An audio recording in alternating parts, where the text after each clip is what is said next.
JJ muna. Yes, JJ, you are recognized. Thank you very much, Mr. Chairman. Magandang gabi po sa ating lahat. I just want to make sure that, Mr. Chair, is our computer and slide ready? Okay. Mr. Chair, if I may? Mr. Chair, if I may. Yes, please proceed.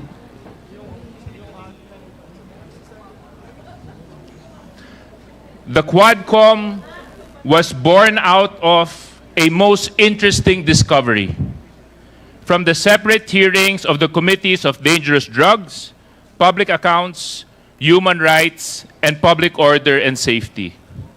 Mukhang may natisod po kami. Mukhang may koneksyon at pare-pareho ang cast of characters. The criminal enterprise has penetrated us and has been operating with quiet impunity.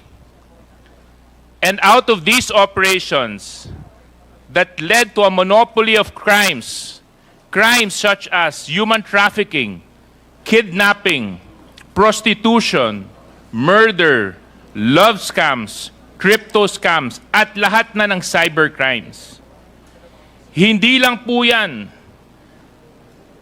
Nagsimula na silang kamkamin ang lupa na dapat para sa Pilipino.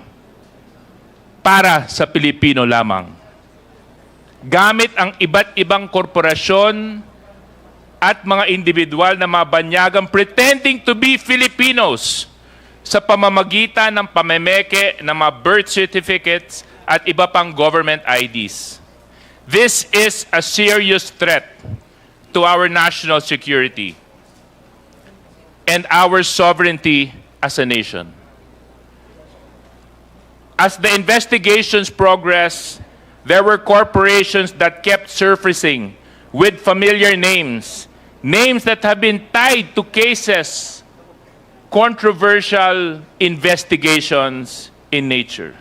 Dahil po dito, we went into a deep dive into these corporations. Are they really connected? Using open sources, documents from SEC, at mga records na naisumite sa iba't ibang committee na bumubuo ng Quadcom, we discovered a pattern, a partnership, an alignment. Nung nakita po namin ang pattern, sinundan po namin ito pataas. Ang mga korporasyon na ito stripped it of its layers to get to the top and through it all. And we have discovered and identified at least two main actors or players in the issue of drugs, illegal activities associated with POGOs. At ang dalawang aktor na ito, ipinakikilala ko po sa inyo si Michael Yang at si Alan Lim. Marami nang naisulat at nire-report at naging usap-usapan tungkol kay Michael Yang. Michael Yang has been linked to various controversies in the past.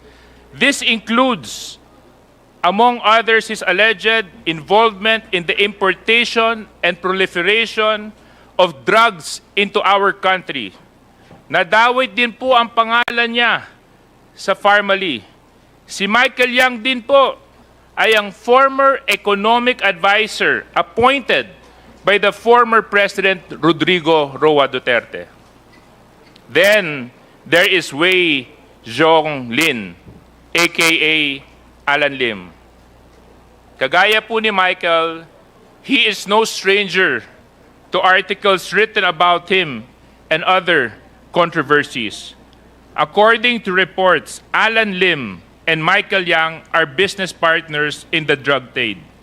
Sila po ay tahasang pinangalanan ni Colonel Asierto as being so. At sa kanya din po ang isa sa mga naunang pogo sa ating bansa. In studying these individuals, napansin po natin that they use the same set of people and build multiple layers for their corporations. Layering, pero nabuko natin dahil sa pattern ng kanilang nominees.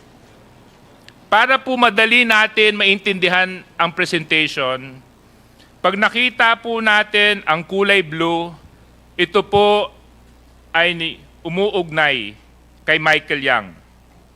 At ang kulay pula naman po, yan naman po ay konektado kay Alan Lim. Next slide, please. Ang paulit-ulit na tao na associated kay Michael Yang ay ang mga sumusunod. Jason Uson, Gerald Cruz, Yukin Zeng. Kung atin pong matatandaan, hindi bago ang pangalan na Jason Uson at Gerald Cruz. Dahil nadawit na po ito, ang mga pangalan nila sa investigasyon ng Pharmally. Ayon sa mga nakita naming sources at documents, ang mga personality na ito ay lahat based in Davao. This is significant considering the connections of Michael Yang in Davao City, where he owns a very interesting property. At syempre, hindi natin pwede makalimutan ang mga kapatid ni Michael Yang. Recently po, lumutang ang panganay na si Yang Jianjin, also known as Tony Yang or Antonio Maestrado Lim. Welcome to the House of Representatives.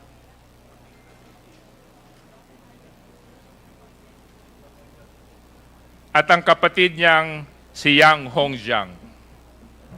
Ang magkapatid rin na Michael Yang at Hongjiang Yang ang may-ari ng DCLA Plaza at Yangzi Group Trading Company. Kamakailan lamang ay napag-alaman natin na nariyan din pala si Tony Lim. Davao City Los Amigos Plaza, DCLA, which was incorporated in 2011 in Davao City, is one of the first known businesses established by Michael Yang, connected to this complex web of corporations that are involved in the proliferation of criminal activities in the Philippines. Sa affidavit na isinumite ni Arturo Las Cañas sa ICC, base sa mga reports, ay itong DCLA Plaza ay ginagamit lamang bilang front ni Michael Yang to conduct his illegal activities. Dito daw labas-pasok ang mga drug couriers. Ang Yangzi Group Trading Company naman po ay isang korporasyon din na pagmamayari ni Hongjiang Yang at Michael Yang na sangkot sa mga illegal importation ng mga iba't ibang mga goods. Puntahan naman natin si Yang Jianjin o si Antonio Maestrado Lim.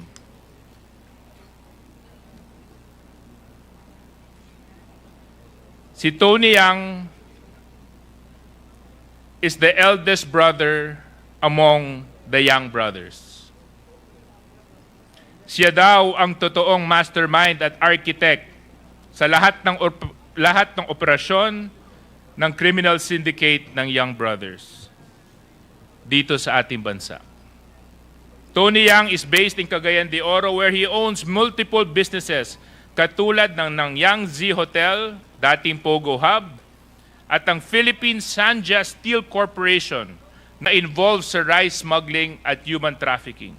Siya din ang presidente at incorporator ng Oroan Incorporated, isang service provider for Shongwei Technologies na pagmamay-ari ni Alan Lim. Si Tony Yang din ang may-ari ng Alwana Business Park where several unlawful activities have been reported. Nung nahuli si Tony Yang, may dala-dala po yang 1.4 million pesos in cash at mga iba't ibang lisensya for firearms. Gusto ko pong bigyang pugay ang PAOK TF. Congratulations po sa inyong paghuli kay Tony Yang. Tulad po ni Michael Yang, it would appear from reports that we have gathered in previous investigations that Alan Lim has a select number of associates whose names constantly and consistently appear in corporations that are owned by him, or we have observed are actually connected to him. The most obvious figure in this network of companies of Alan Lim has built is his wife, Rose Nonolin. Sinundan namin si Rose Lynn, follow the trail kumbaga, at isa siya na nagko-connect kay Michael Yang at Alan Lim. This is a known fact. At makikita po natin mamaya that Rose Nonolin is an incorporator of at least 8 companies where Michael Yang is involved in, such as Piley Estate Group, formerly known as Piley Holdings, Philippine Full Wind Group of Companies. Ang entry point niya sa POGO ay ang Shongwei Technology. Kung mapapansin niyo po, kapag binaliktad po natin yung pangalan na Shongwei, this is the Chinese name of Wei Zhonglin, aka Alan Lim. Now, what is Shongwei Technology? Shongwei is a POGO which was registered as a Philippine corporation in 2016. Isa po ito sa mapangunahing POGO sa ating bansa. While Alan Lim does not appear as a director or shareholder of Shongwei in any of its corporate records, the Organized Crime and Corruption Reporting Project, OCCRP, reported that Alan Lim, using his identity as Lin Weizhong, served as chairman of this corporation. Shongwei service providers include Brick Hearts, Turquoise Diamond Technology Corporation, Shidaikeki Technology Corporation, and Orowan Incorporated. As previously reported, Shongwei and Brick Hearts shared the same email address. While this alone seems inconsequential, circumstances would show that Shongwei is part of the network of companies belonging to Yang and Lim, which is involved in illegal activities in our country.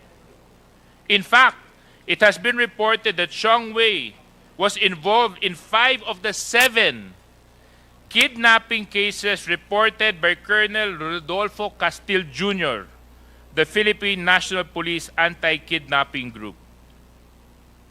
Ngayon, balikan po natin ang ating paghihimay sa korporasyon ni Michael Yang at Alan Lim. Here we can see that Michael Yang has several persons which consistently appear as shareholders in his companies, such as DCLA Plaza and Yangtze Trading Company. These persons are Jason Uson and Yung Qianzheng.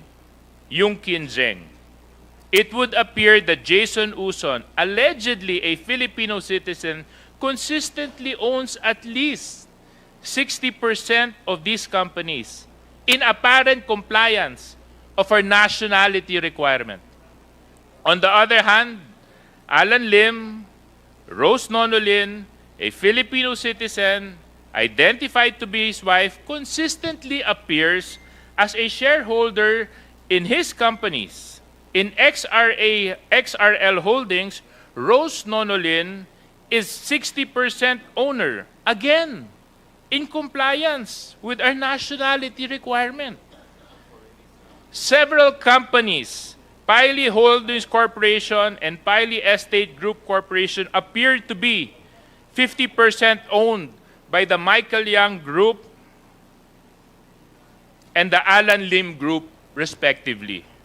The same individuals, Jason Uson, Yungkin Zheng, are shareholders of these corporations together with Michael Yang. Meanwhile, Rose Nonolin, Alan Lim are shareholders from the Alan Lim side. Silipin naman po natin itong Piley Estate Corporation. Ano ang Piley Estate Group? Ang Piley Estate ang nagtayo ng Clark Majestic World, a mixed-use real estate development. Very similar ang mga condominium units dito sa mga residential units na ginagamit ng mga POGO employees. The businesses of Michael Yang and Alan Lim seem to always be involved or associated with illegal activities. For example, there are reports that the people who were held captive were found inside the Clark Majestic World. Another company providing the link between the partnership of Michael Yang and Alan Lim is the Philippine Full Wind Group of Companies. Again, Alan Lim is not a direct shareholder of this company. His wife, Rose Nololin, is. Consistent po yan sa obserbasyon natin na itong si Rose Nonolin is the representative, kumbaga, ng totoong may-ari na si Alan Lim. Similarly, Michael Yang has no direct shareholdings in the company. Jason Lim, Yungkin Zheng are also shareholders of DCLA Plaza that own a substantial part in the full win. Mapapansin din po natin si Gerald Cruz. Kung atin po matatandaan, kasama ni Rose Nonolin, si Gerald Cruz, sila po ang mga directors ng Pharmaly Biological Company, the sister company of the infamous Pharmaly Pharmaceuticals. Again, these personalities appear as dummies for Michael Yang. Kapansin-pansin dito na parte sa korporasyon ang kapatid ni Michael Yang na si Hong Zhang Yang. Tignan naman po natin ang karakter nitong si Hong Zhang Yang. Sino naman si Hong Zhang Yang? Ayon sa mga report, kapatid po siya ni Michael Yang. He was also identified as the manager of DCLA store of Michael Yang in Davao City. Napaka-interesting po na pumasok ang pangalan ni Hong Zhang Yang sa Qualified Trafficking Investigation in Bamban POGO controversy. Bakit? It was reported that Hong Zhang Yang's accounts were linked to the transactions amounting to 3.2 billion pesos, which were allegedly used to finance Hong Sheng. The same POGO, which was raided in Tarlac and linked to Alice Guo's Baofu Land Development Incorporated. Sa madaling sabi, ka-joint account po ni Hong Zhang Yang si Zheng Yu na incorporator naman ng Hong Sheng Gaming Technology. Flashback muna tayo at balikan po natin si Michael Yang na lumutang doon sa Pharmaly Senate hearing and investigation. It was established during the Senate hearings 3 years ago na itong si Michael Yang ang financier ng Pharmaly when it was involved in the procurement of face masks and PPEs. Medyo iba na ito kasi ang pinagkakakitaan niya ay hindi drugs, hindi POGO, kung hindi sa panahon ng pandemya na maraming Pilipino ang napaluhod at pinahirapan ng COVID-19, pinagkakitaan po ang kalagayan ng mamamayang Pilipino. Nakikita po natin sa slide na ito na parehas po ang modus na ginagamit ni Michael Yang at saka ni Alan Lim. Michael Yang Group using Gerald Cruz, Alan Lim Group using his wife, Rose Nonolin. Balikan na naman po natin ang Pogo. Usisain po natin ang Xiongwei. Xiongwei is the licensed Pogo of Alan Lim. Isa sa kanyang service providers ay itong Brick Hearts Technology. Brick Hearts, kung susundan natin ang pattern, appears to be owned by the tandem of Michael Yang and Alan Lim. And some individuals who were still investigating, but coincidentally, nung tininan po namin kung saan po sila nakatira, lahat po sila mukhang nakatira sa Davao. At sino naman ang Brick Hearts? Ayon sa publicly available sources, makikita natin na noong 2022, Brick Hearts was involved in a kidnapping incident. It was found that a woman was kidnapped in Pasay, brought to a Pogo dorm in Cavite, where she was sold off to a Chinese national. Binenta ang isang Pilipina sa isang Chinese national. Pagkatapos nito, siya po ay binugbog. Dinala sa isang Pogo dorm in Shuangma Industrial Park in Cavite. Shuangma is run by Brick Hearts Technology.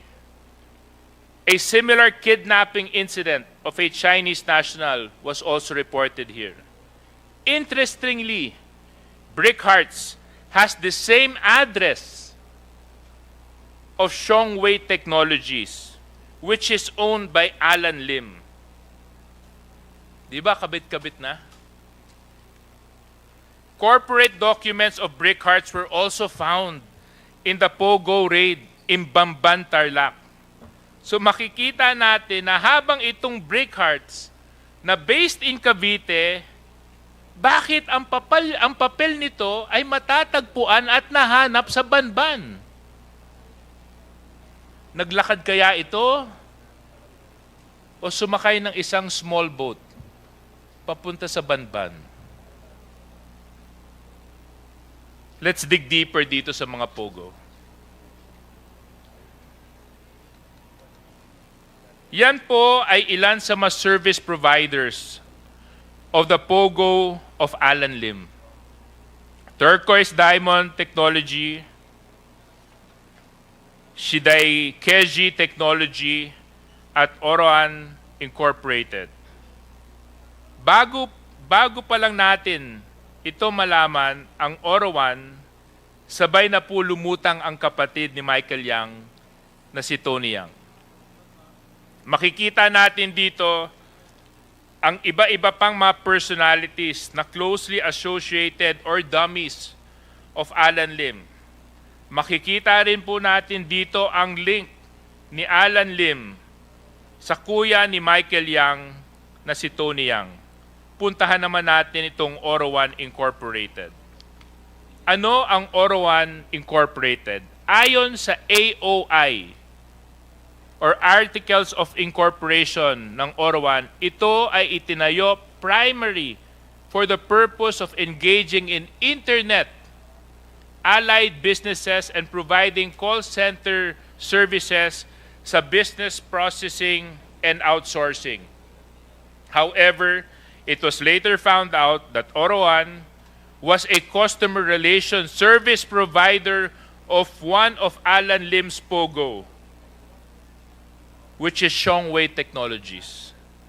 Ayon sa mga news reports, meron ding unlawful activities na naganap sa Alwana Compound, Cagayan de Oro, where Orowan is located.